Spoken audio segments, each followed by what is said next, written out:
Hi everyone! Ang ating episode ngayon, as usual, is magluluto ulit tayo. Pero, ang ating lulutuin or gagawin ay ang bibingka. Gamit ang ating hotcake mix, any brand. Tapos meron na tayong ditong cheese, ginayat ko na, at meron tayong itlog na pula. At meron na rin tayong, ano yan? Yung sa niyog. Yung ganito ng niyog. Ano nga ba tawag dito? Kinayod na niyog, yun.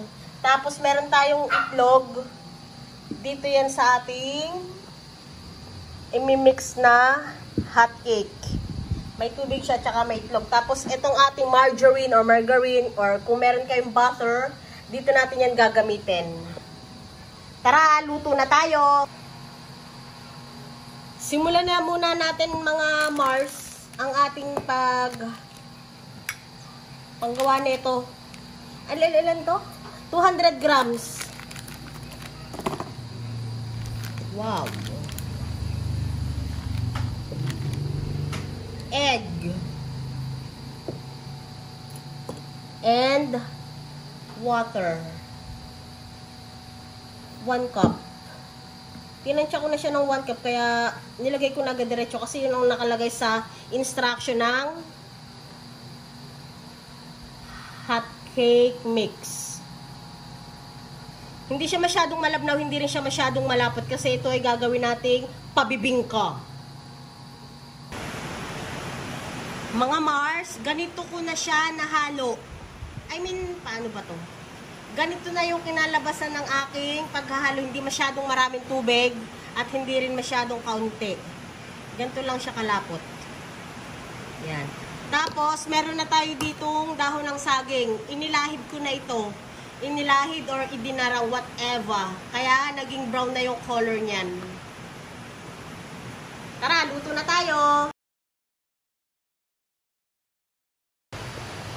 Basic lang naman siguro tong pagluluto nito. So, pagka parang ganyan-ganyan na, aahunin ko na. Ay, hindi ko pa aahunin. Babalik ta rin. Wow. Yan. Babalik ta rin natin. Ay, ang ganda ng pagkakaluto.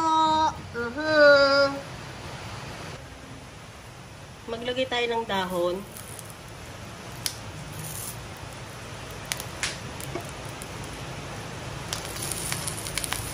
Ilalagay natin yung ating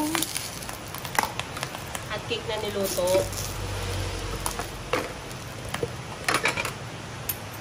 Pahida natin ng margarine. Kung may butter kayo, pwedeng butter.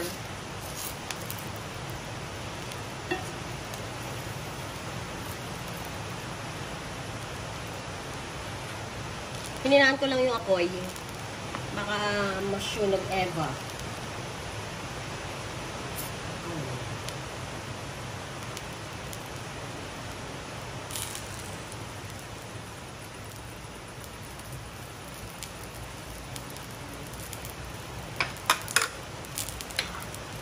Lagyan natin ng cheese.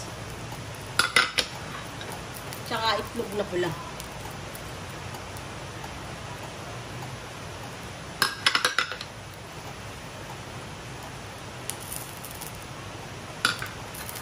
Ay, isang cheese lang pala.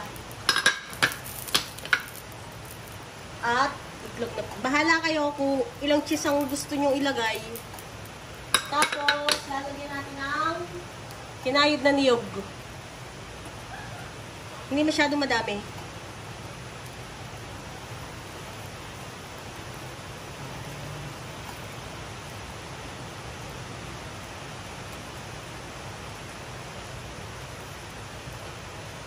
Takpan natin.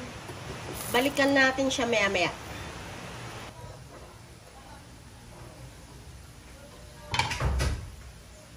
Ayan na siya. At aahunin na natin.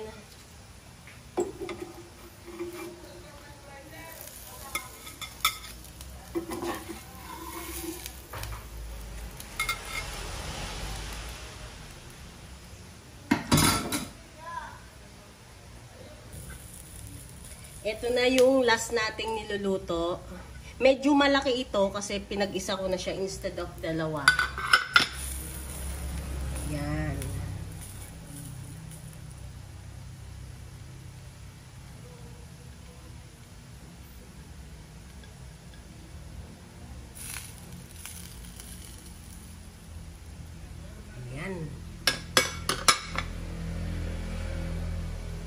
Lagyan natin ng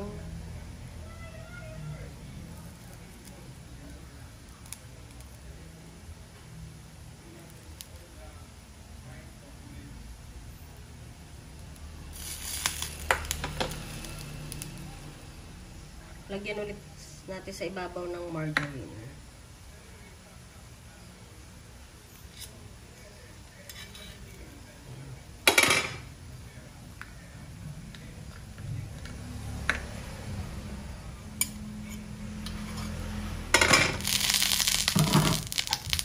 Takpan natin. Eto na mga Mars, ang ating nilutong bibingka. Panghuli na itong salang. So, medyo malaki siya.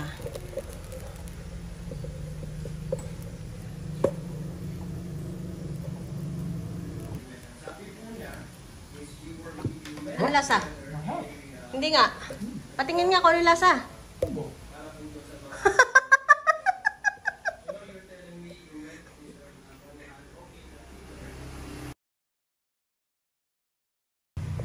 Mga Mars, ready to eat na ang ating ginawang hotcake, pancake mix, bibingka, whatever.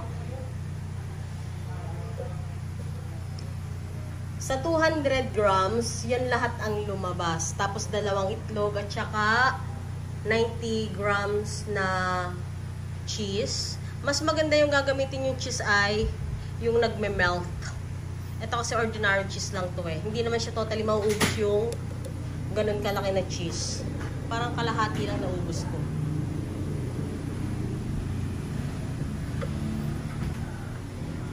Maraming salamat sa panonood. Ingat tayo lagi.